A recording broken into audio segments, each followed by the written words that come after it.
오늘 성경 말씀은 누가복음 16장 1절에서 15절입니다. 오늘은 예수님께서 말씀하신 비유들 중 불의한 청지기 비유에 대해 함께 생각해 보고자 합니다. 이 비유는 그 정확한 뜻을 이해하기 어려운 것으로 유명합니다. 우리가 본문을 읽은 바대로 이 비유의 이야기는 매우 단순합니다. 어떤 부자가 있었는데 그에게는 그의 재산을 관리하는 청지기가 있었습니다. 어느 날 이 부자는 청지기가 자신의 소유를 허비한다는 말을 듣게 되었습니다. 이에 청지기를 불러서 그가 더 이상 그 일을 할 수 없을 것이라고 하였습니다. 그로 인해 직업을 잃게 된 청지기는 실직 후의 삶을 위해 한 가지 계책을 마련했습니다. 그것은 주인에게 빚진 자들의 빚을 삭감해 주는 것이었습니다. 그래서 그는 채무자들을 한 사람씩 불러서 그들의 빚의 상당액을 심지어는 절반까지도 줄여주었습니다. 그는 이렇게 함으로써 자신이 직업을 잃고 갈 데가 없을 때 이 빚진 자들이 그들의 집으로 자신을 영접할 것으로 기대했습니다. 여기까지의 이야기는 있을 수 있는 일이며 따라서 얼마든지 그럴 수 있다고 이해할 수 있습니다. 그런데 우리 상식으로 이해하기 어려운 부분은 8절 말씀입니다. 이 청지기의 주인은 그가 한 일을 알고는 오히려 이 불의한 청지기를 칭찬했다는 것입니다. 이 청지기는 주인의 소유를 허비한다는 비난을 받았습니다. 더 나아가 그는 자신의 미래의 삶을 대비하기 위해서 빚을 줄여줌으로써 더더욱 주인의 재산에 심각한 손해를 끼쳤습니다. 그럼에도 불구하고 이 주인은 그의 행동을 지혜롭다고 여기며 그를 칭찬하였습니다. 우리는 이 비유에 나오는 청지기의 행동에 대한 주인의 칭찬을 이해하기 위해서는 몇 가지 분명히 알아야 할 것들이 있습니다. 우선 이 비유는 재산이나 소유에 관한 것이 아니라는 점입니다. 이것은 금전적인 이득이나 손해에 관한 것이 아닙니다. 9절에 이 비유를 적용함에 있어서 예수님께서는 내가 너에게 말하노니 불의의 재물로 친구를 사귀라. 그래야면 그 재물이 없어질 때에 그들이 너희를 영접할 처소로 영접하리라 라고 말씀하셨습니다. 이 말씀에서 예수님은 친구와 영원한 처소를 우리가 추구할 궁극적인 목표로 언급하시는 반면 불의의 재물, 곧 세상의 재산을 일시적인 수단으로 취급하십니다. 이것은 13절에서 더욱 분명합니다. 예수님께서는 집 하인이 두 주인을 섬길 수 없나니 혹 이를 미워하고 저를 사랑하거나 혹 이를 중히 여기고 저를 경히 여길 것임이니라. 너희는 하나님과 재물을 겸하여 섬길 수 없느니라 라고 말씀하셨습니다. 계속해서 14절 바리새인들은 돈을 좋아하는 자들이라 이 모든 것을 듣고 비웃거늘 이 말씀 또한 이 비유가 돈에 관한 것이 아니라는 반증이 됩니다. 그러하기에 우리는 이 비유의 초점이 돈이나 부유함에 맞추어져 있는 것이 아님을 분명히 알 수 있습니다. 또한 이 비유는 도덕성에 관한 것도 아닙니다. 사람들은 이 주인이 어떻게 자신의 재산에 막대한 손해를 입힌 이 청지기의 행동을 칭찬할 수 있었는지에 대해서 의아해 합니다. 비록 돈이나 재산이 가장 중요한 문제는 아니더라도 그가 불의함은 분명한 사실입니다. 또한 이 주인은 자신의 소유를 허비한다는 이유로 이 청지기를 해고하였습니다. 그럼에도 불구하고 주인의 소유물을 허비한 청지기의 허물은 이 청지기의 지혜로운 행동에 대한 주인의 칭찬과 모순될 만큼 심각하게 다뤄지지 않습니다. 심지어 이 청지기의 도덕적 결함이 이 비유의 중요한 요점을 보다 선명하게 드러내는 배경을 제공한다고 할 수도 있습니다. 그 요점이란 청지기의 지혜와 그 지혜로움에 대한 주인의 인정입니다. 놀랍게도 복음서에서는 도덕성이 중요한 문제로 다뤄진 적은 없습니다. 오히려 우리는 그 정반대의 경우를 종종 보게 됩니다. 예를 들어 누가복음 15장에 나오는 탕자의 비유에서 둘째 아들은 그의 재산을 허랑방탕하게 허비하였습니다.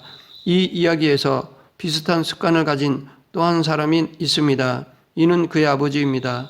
아버지는 그처럼 부도덕한 삶을 살다가 거지가 되어 집으로 돌아온 이 쓸모없는 아들을 위해 큰 잔치를 열고 살찐 송아지를 잡았습니다.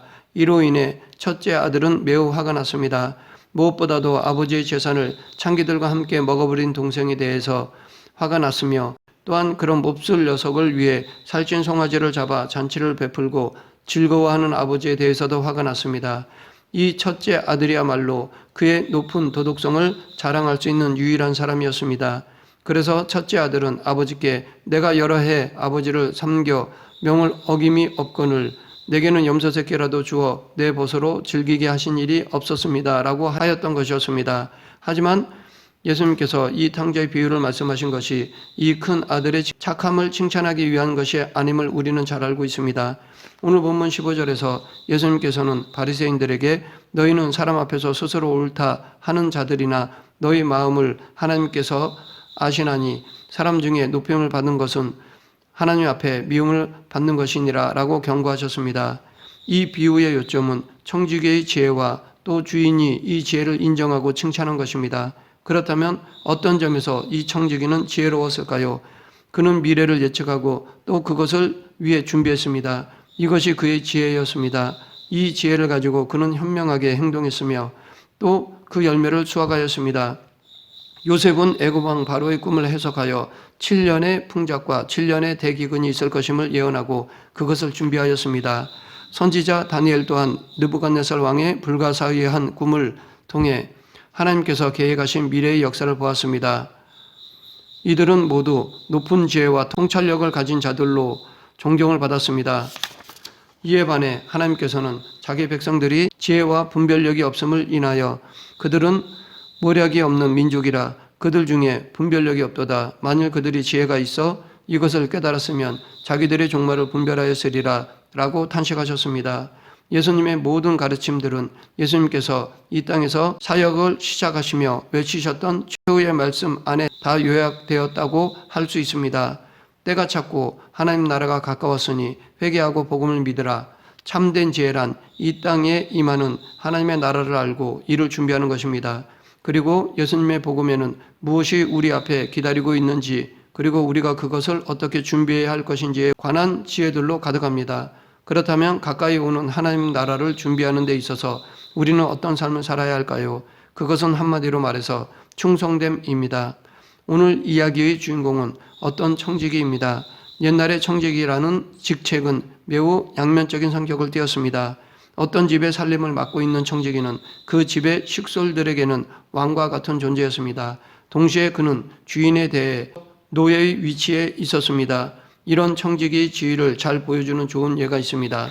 창세기에 나오는 요셉입니다. 요셉은 애굽 왕 바로의 신하 보디발에게 노예로 팔렸습니다.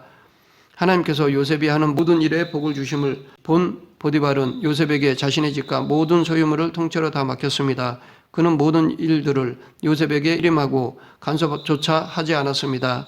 요셉은 여전히 노예들 중 하나였지만 그는 사실상 보디발 집을 다스리는 왕이었습니다. 애굽 왕 바로가 요셉을 애굽의 총리로 임명할 때도 똑같은 일이 일어났습니다. 바로는 요셉에게 너는 내 집을 치리하라. 내 백성이 다 내 명을 복종하리니 나는 너보다 높음이 보좌뿐이니라. 나는 바로라. 애굽 온 땅에서 내 허락 없이는 수족을 놀릴 자가 없으리라 라고 하였습니다. 어떻게 해서 요셉은 노예로서 그렇게 높은 지위로 오를 수 있었을까요? 이는 그가 주인의 이익에 충실하였기 때문입니다. 그는 심지어 주인보다 더 주인의 이익에 충실하였습니다. 다시 말해서 주인의 관심사에 대한 요셉의 충성됨이 그를 왕과 같은 권세를 가진 총리의 자리까지 높인 것입니다. 진정한 청지기의 권세란 주인의 이익을 위해 심지어 자신의 생명까지도 바치겠다는 견고하고 자발적인 헌신에서 비롯되는 것입니다. 사람은 하나님의 청지기로 창조되어 하나님께서 지으신 세상을 다스리는 왕으로 세워졌습니다. 하나님께서 사람을 창조하신 후 그에게 생육하고 번성하여 땅에 충만하라, 땅을 정복하라, 바다의 고기와 공중의 새와 땅에 움직이는 모든 생물을 다스리라 라고 말씀하셨습니다. 누가복음 12장 42, 43절에 예수님께서는 지혜 있고 진실한 청지기가 되어 주인에게 그 집 종들을 맡아 때를 따라 양식을 나눠줄 자가 누구냐? 주인이 이를 때에 그 종의 이렇게 하는 것을 보면 그 종이 복이 있으리로다 라고 말씀하셨습니다. 주인의 청지기가 된 우리의 삶은 결코 주인의 관심사와 분리되어 살 수 없습니다. 반대로 우리의 삶은 생명을 버리는 데까지 주인의 이익을 위해 기꺼이 자신을 드리는 헌신이 되어야 합니다. 그렇다면 우리의 주인 되시는 하늘에 계신 하나님 그리고 예수님의 관심사는 무엇일까요? 우리는 오늘 이야기의 불의한 청지기가 행한 일을 통해 그 실마리를 얻을 수 있습니다. 그는 주인에게 빚진 자들을 하나씩 불러서 그들의 빚을 상당량 삭감해 주었습니다. 성경에서 빚진 자는 자주 죄인을, 그리고 빚은 죄를 의미합니다. 여기서 주인이 예수님을 의미한다면 이 불의한 청지기가 한 일은 주인의 관심사와 매우 일치한다고 볼 수 있습니다. 왜냐하면 그는 빚진 자들에게 주인의 용서의 은혜를 나누어 주었기 때문입니다. 사실 이것이야말로 그리스도인들이 청지기로서 이 세상에서 해야 할 일입니다. 세상을 살면서 우리는 각자마다 자신의 관심사들을 갖고 있습니다. 우리들에게 가장 중요한 관심사는 무엇일까요? 그것은 아마도 경제적인 부와 도덕적인 선함일 것입니다. 이것들이 우리의 가장 우선되는 이익입니다. 이 둘을 모두 가질 수만 있다면 얼마나 좋을까요? 얼마나 행복하고 아름다운 삶이겠습니까? 예수님 당시의 바리새인들도 같은 생각을 했습니다. 이들은 돈을 사랑했으며 동시에 의를 구했습니다. 하지만 이들이 구한 의는 하나님께서 미워하시는 위선적인 자기의였습니다. 그런데 이 비유에 나오는 불의한 청지기는 바리새인들의 재물사랑 및 위선적 자기의와 반대가 되는 방식으로 행동하였습니다. 그는 빚진 자들의 호의를 사기 위해서 주인의 재물을 허비하였습니다. 이렇게 함으로써 그는 바리새인들의 가장 우선되는 관심사를 무시하였습니다. 오히려 그는 빚진 자들의 호의를 얻기 위해서 재물을 아끼지 않았으며 불의한 자라는 오명을 감수하였습니다. 이것은 세상적인 시선으로 보면 어리석은 짓입니다. 특히 바리새인들의 눈으로 보면 이 불의한 청지기는 불의할 뿐 아니라 어리석은 자였습니다. 하지만 이 불의한 청지기는 빚진 자들의 모든 것을 퍼부으며 그들의 호의를 기대하였습니다. 이것이 그의 관심사였으며 사실은 이것이 바로 하나님의 관심사입니다. 하나님의 유일한 최고의 관심사입니다. 하나님의 유일한 관심은 모든 생명을 감내하면서 우리를 구원하시는 것입니다. 이것은 충격적으로 불의한 허비입니다.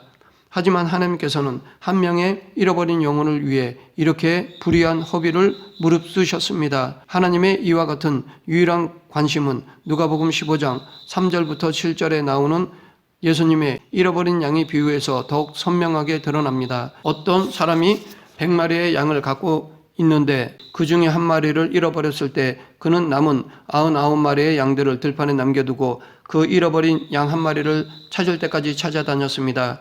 한 마리의 잃어버린 양을 찾기 위해서 그는 99마리의 다른 양들을 놓아두었습니다. 하나님께서는 한 명의 잃어버린 영혼이 중요합니다. 그러므로 한 영혼을 구원하는 것은 그 영혼이 아무리 작을지라도 불의한 허비를 정당화시킵니다. 심지어 그 허비가 매우 클지라도 말입니다.